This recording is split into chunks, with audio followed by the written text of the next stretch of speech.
அன்பு நேயர்களே வணக்கம்.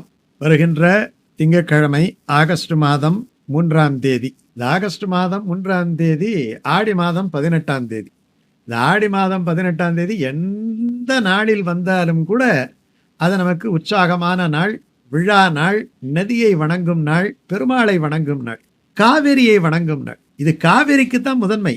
நீங்க எந்த நதியில அந்த ஆடி 18 நடத்தினாலும் கூட அதனுடைய முதன்மையான அந்த மரியாதை எங்க போகும்னா காவேரிக்குத்தான் முதன்மை. காரணம் என்ன அப்படி என்று சொன்னால், காவேரி சர்வ நதீஸ்வரூபிணி என்று சொல்லுவாங்க. எல்லா நதிகளினுடைய சுரூபமாக காவேரி அன்னை விளங்குகின்றாள். அதனாலதான் ஆழ்வார் பாசுரம் இடுகின்றார், கங்கையின் புனிதமாய காவேரி நடுவுபாட்டு பொங்கு நீர் பறந்து பாயும் பூம்பொழில் அரங்கம் என்று சொல்றார். அப்படிப்பட்ட இடத்திலே இப்ப காவேரி கரையில தான் கோயில் என்று சொல்லப்படுகின்ற அந்த திருவரங்க திருநகரிலே எம்பெருமான் கோயில் கொண்டிருக்கிறான் என்று சொன்னாலே அவன் விரும்பிய நதி தீரம், அதுதான முதன்மையான திருத்தலம். அதனால எல்லா நதிகளும் அன்றைய தினம் காவிரியிலே சங்கமிக்கின்றன. காவிரி என்று சொன்னால் கா என்றாலே சோலைகள்.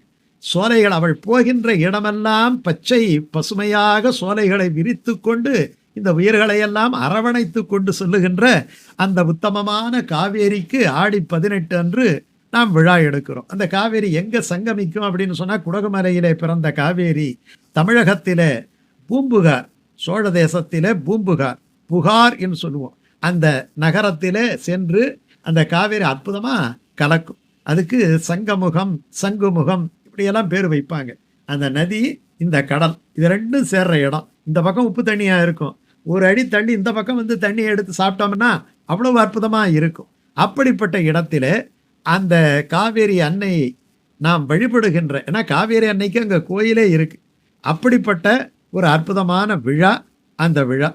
அந்த விழா ரொம்ப அருமையாக கொண்டாடுவார்கள்.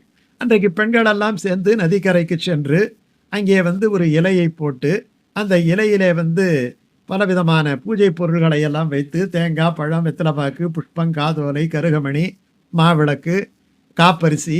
இந்த காப்பரிசிங்கிறது உங்களுக்கு நாட்டு சர்க்கரை, இந்த அரிசி, பச்சரிசி எல்லாம் கலந்து நம்ம ஏலக்காய் எல்லாம் போட்டு செய்கின்ற ஒரு அற்புதமான ஒரு அரிசி. இவைகளெல்லாம் வைத்து படைத்து கடைசியில் இந்த மங்கள பொருள்களை எல்லாம் நதிக்கு சீதனமாக தருகின்ற அற்புதமான விழா. இன்றைக்கு தாலி பெருக்கு என்று தாலியை மாற்றிக்கொள்வதும் உண்டு. அங்கே அதில் பார்த்தீங்கன்னா பலவிதமான பழங்கள், வாசனை திரவியங்கள் இவைகளெல்லாம் தருவது உண்டு. என்றால் அந்த நதியை வணங்குதல் என்பது நம்முடைய கலாச்சாரத்தில் இருக்கக்கூடியது. ஒரு அற்புதமான ஒரு ஸ்லோகம் இருக்கு, காவேரி வர்த்ததாம் காலே காலே வர்ஷது வாசவகா ஸ்ரீ ரங்கநாதோ ஜெயது ஸ்ரீரங்க ஸ்ரீசவர்த்ததாம் என்னட்டு ஒரு அருமையான ஸ்லோகம் இருக்கு. காவேரி வர்த்ததாம் காலே காலே வர்ஷது வாசம். எப்போ பார்த்தாலும் காவேரியில் நல்ல தண்ணி வரணும், வற்றாத காவேரி என்று சொல்றார். ஸ்ரீரங்கநாதோ ஜெயது, ஸ்ரீரங்கநாதருக்கு ஜெயகோஷம் செய்ய வேண்டும், அங்கே எல்லா விதமான மங்களங்களும் பெருக வேண்டும், ஸ்ரீரங்க ஸ்ரீ வளர வேண்டும், அப்படி என்று ஒரு ஸ்லோகம் இருக்கிறது. பகவானுக்கு தீர்த்தன் என்று பெயர். ஒரு தீர்த்தத்தை வணங்குகிறோம் என்று சொன்னால் பெருமாளை வணங்குகிறோம் என்று பொருள்.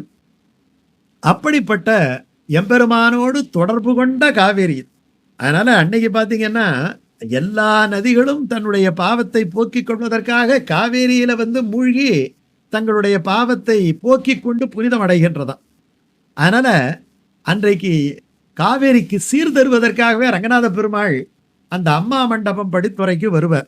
இங்கே பார்த்தீங்கன்னா அழகான வஸ்திரங்கள், அப்புறம் தாலி பொட்டு, அப்புறம் அந்த மாங்கல்ய சரடு, அப்புறம் புஷ்பங்கள் எல்லாவற்றையும் எடுத்துக்கிட்டு வருவார்.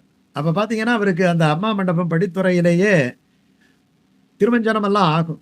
அதுக்கப்புறம் தன்னுடைய பரிவட்டம், இந்த மங்கள பொருள்கள் எல்லாவற்றையும் இந்த காவேரியிலே அவர் அப்படியே அடிக்கக்கூடிய காட்சி, வீசி எரிகின்ற காட்சி. அப்பொழுது பக்தர்கள் எல்லாம் நீராடி அந்த எம்பெருமானை தரிசிக்கக்கூடிய காட்சி. காவேரிக்கு எத்தனை மகிழ்ச்சியா தெரியுமா, கரை புரண்டு ஓடுகின்ற காட்சி. இந்த ரங்கநாதனுடைய அற்புதமான முகத்தை கண்டு ஆனந்தமாக சிரிக்கக்கூடிய அந்த காட்சி அன்னைக்கு நம்ம உணர முடியும். அப்படி அம்மா மண்டபப்படித்துறையிலே ஒரு அலங்கார விழாவாக அது நடந்து கொண்டு இருக்கும். அன்னைக்கு காவிரி அன்னைக்கு காலையில எழுந்து நம்ம வந்து பக்கத்தில் இருக்கிற நதிக்கரைக்கு சொல்லலாம்.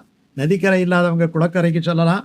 குளக்கரையும் இல்லாதவர்கள் வீட்டிலேயே நீங்கள் குழாயடிக்கு சென்று, அல்லது ரொம்ப சின்ன அபார்ட்மெண்ட்டாக இருந்தால் நீங்கள் எந்த இடத்துல உங்களுக்கு பிரதானமான தண்ணி நீர் நீங்கள் எடுத்துக்கிறீங்களோ அந்த இடத்துலையே நல்லா சுத்தப்படுத்தி கோலம் போட்டு, பூஜை அறையில் ஒரு கோலம் போட்டு குத்து விளக்கு ஏற்றி வச்சு அந்த இடத்துல வாழை இலையை போட்டு பச்சரிசி, மாவிளக்கு, தேங்காய், வெத்தலைப்பாக்கு, பழம், காதோலை, கருகமணி, வளையல்கள், மஞ்சள் இவற்றை எல்லாம் வைத்து, மஞ்சள் சரடு வைத்து எல்லாவற்றையும் நீதீபம் காட்டி வணங்கி காவேரியை நினைத்து கொண்டு ஒரு தீபாரதனை காண்பித்து நீங்கள் அந்த தாலி சரடை மாற்றிக்கொள்ளலாம். அல்லது அந்த வழக்கம் இல்லாதவர்கள் அந்த பூஜை பொருள்களை, நிவேதன பொருள்களை எல்லாம் நீங்கள் மற்றவர்களுக்கும் தந்துவிட்டு உண்ணலாம். இவைகளெல்லாம் நீங்கள் காதோலை, கருகமணி எல்லாம் அன்னைக்கு எடுத்து ஒரு இடத்துல வச்சு நீர்நிலைகளிலே கொண்டு போய் சேர்த்து விடலாம். அன்னைக்கு அவசியம் சொல்ல வேண்டிய ஒரு பாசுரம் இருக்கு. அந்த பாசுரம் என்ன தெரியுமா? எம்பெருமான கூப்பிடணும். நதியை கூப்பிடுற மாதிரி எம்பெருமான கூப்பிடணும். மண்ணும் விண்ணும் மகிழ குரலாய் வலம் காட்டி மண்ணும் விண்ணும் கொண்ட மாய அம்மானே. மண்ணும் விண்ணும், இந்த மண்ணும் விண்ணும் மகிழுதான். எம்பெருமானாலே நம்ம மட்டும் மகிழல, தேவர்களும் மகிழுகிறார்கள். எப்படி?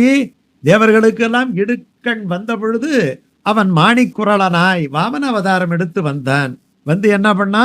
மண்ணும் விண்ணும் கொண்ட மாய அம்மானே, அளந்து இந்த மண்ணையும் விண்ணையும் அவன் எடுத்து கொண்டான். மாய உருவம் எடுத்து திருவிக்கிரமாக வளர்ந்து அவன் எடுத்து கொண்டான். நன்னி அதனை நான் கண்டு உகந்து குத்தாட, அப்படிப்பட்ட அந்த எம்பெருமானை கண்டு உகந்து குத்தாட நன்னி ஒரு நாள் ஞாலத்தூடே நடவாயே, ஒரு நாள் எனக்கு அந்த காட்சியை, அந்த அவதார காட்சியை காட்ட மாட்டாயா என்று ஆழ்வார் கேட்கக்கூடிய இந்த அற்புதமான பாடல். எம்பெருமான் வருக, வர வேண்டும். காரணம், அன்னைக்கு காவேரிக்கு சீர் பண்றதுக்காக கட்டாயமா எம்பெருமான் வர்றார். அந்த காட்சியை காண வேண்டும். அவன் அங்கே இருந்து நடந்து வருகின்ற காட்சியை காண வேண்டும். திருக்கோயிலிருந்து காவேரி அன்னைக்கு சீர்தருவதற்காக நடந்து வருகின்ற காட்சியை காண வேண்டும் என்கிற தாத்பரியம். அன்னைக்கு நிச்சயமா நம்முடைய தொலைக்காட்சிகளிலே சீர்தருகின்ற காட்சி நம்ம ரங்கநாத பெருமாளை தரிசிக்கலாம். ஆயினாலே அப்படிப்பட்ட அற்புதமான ஆடி 18ஆம் நாள் விழாவிலே நீங்களெல்லாம் கொண்டாடி மகிழ வேண்டும். சின்ன விழா, அவசியமான விழா இது. இதெல்லாம் நம்முடைய பண்பாட்டினுடைய பிரதிபலிப்பாக நீ விளங்குகின்ற விழா.